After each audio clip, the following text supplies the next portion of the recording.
Voici Marie, Pauline, Léonie et Céline, les 4 filles de monsieur et madame Martin. Comme elles sont joyeuses autour du berceau de leur petite sœur, elle vient de naître ici, à Alençon, le 2 janvier 1873, et elle s'appelle Thérèse, un bébé comme les autres. Mais un jour, dans le monde entier, on connaîtra et on aimera la petite Thérèse, Sainte Thérèse de l'Enfant Jésus et de la Sainte Face. Thérèse grandit, entourée de tendresse par toute sa famille. Son papa l'appelle « ma petite reine ». La fillette n'a pas toujours le caractère facile, mais elle apprend à se corriger peu à peu pour faire plaisir à Jésus. Elle prie volontiers, elle dit à Jésus combien elle l'aime, elle le remercie pour toute joie et lui confie ses peines. Or, c'est une grande peine qui la frappe alors qu'elle n'a que 4 ans. Sa maman tombe malade et meurt. À sa sœur Pauline, qui la cajole pour la consoler, elle dit « Tu seras ma petite mère ». En novembre 1877, monsieur Martin et ses filles quittent Alençon pour s'installer à Lisieux, dans une grande maison qui s'appelle les Buissonnets. À Lisieux, Thérèse retrouve son oncle, sa tante et surtout ses 2 cousines. Quelquefois, le papa de Thérèse l'emmène à la pêche.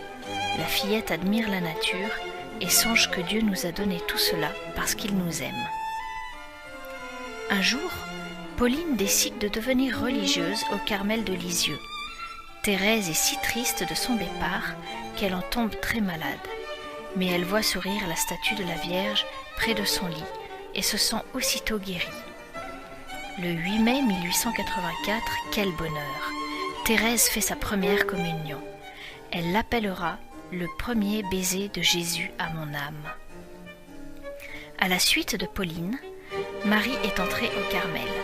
Maintenant, Thérèse veut également devenir religieuse. Son père accepte, bien qu'il ait beaucoup de chagrin à l'idée de la voir partir. Mais la permission paternelle ne lui suffit pas, car Thérèse est trop jeune, elle n'a que 15 ans. L'évêque, lui, refuse.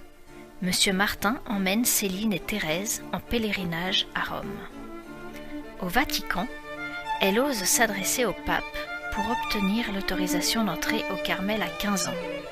Il lui répond seulement « Si le bon Dieu veut, vous entrerez ». Revenue à Lisieux, Thérèse reçoit une lettre de l'évêque qui lui donne son accord. Elle sera donc admise au Carmel malgré son jeune âge. Le 9 avril 1888, Thérèse réalise son rêve. La porte du Carmel s'ouvre enfin pour l'accueillir. Elle sera bientôt tout entière à Jésus. Elle porte maintenant le vêtement des postulantes, c'est-à-dire des jeunes filles qui commencent leur vie religieuse. Et elle apprend à passer ses journées entre la prière et les humbles tâches quotidiennes, comme les autres sœurs. Elle a été admise de façon exceptionnelle. Pour qu'elle n'en tire pas de vanité, on est sévère avec elle. Certaines sœurs lui font même des remarques désagréables. Elle supporte tout avec le sourire, par amour pour Jésus.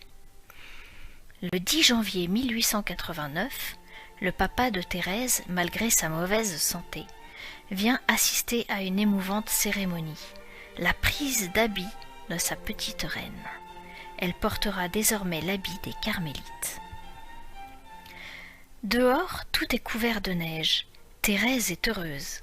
On dirait que toute la nature a mis, comme elle, un voile blanc. Désormais, elle s'appelle Sœur Thérèse de l'Enfant Jésus. C'est le 8 septembre 1890 que Thérèse prononce les vœux qui l'engagent pour toute sa vie à se donner entièrement à Jésus. Son voile blanc est remplacé par un voile noir.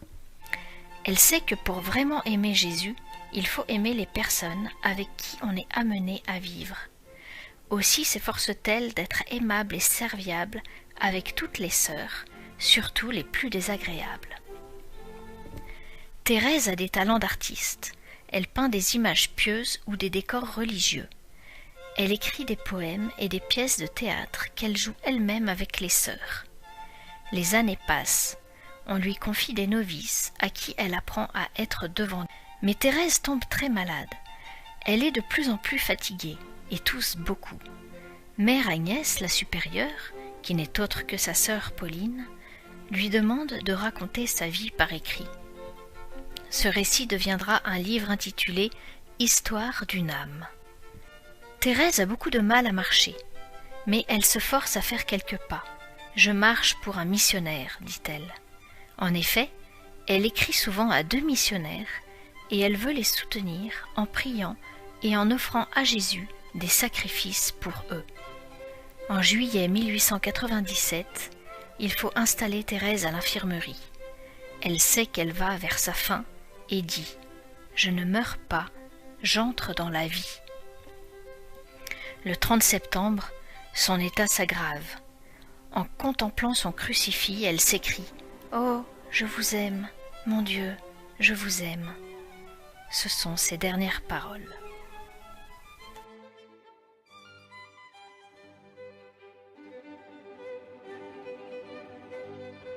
Petite Thérèse, toi qui as aimé Jésus, aide-moi à l'aimer. Toi qui as cherché sans cesse à plaire à Jésus, aide-moi à lui plaire. Toi qui as souri à la vie, que je t'imite et sois joyeux, puisque Dieu m'aime. Petite Thérèse, prends-moi la main pour courir avec la Vierge Marie vers Jésus qui me fait signe.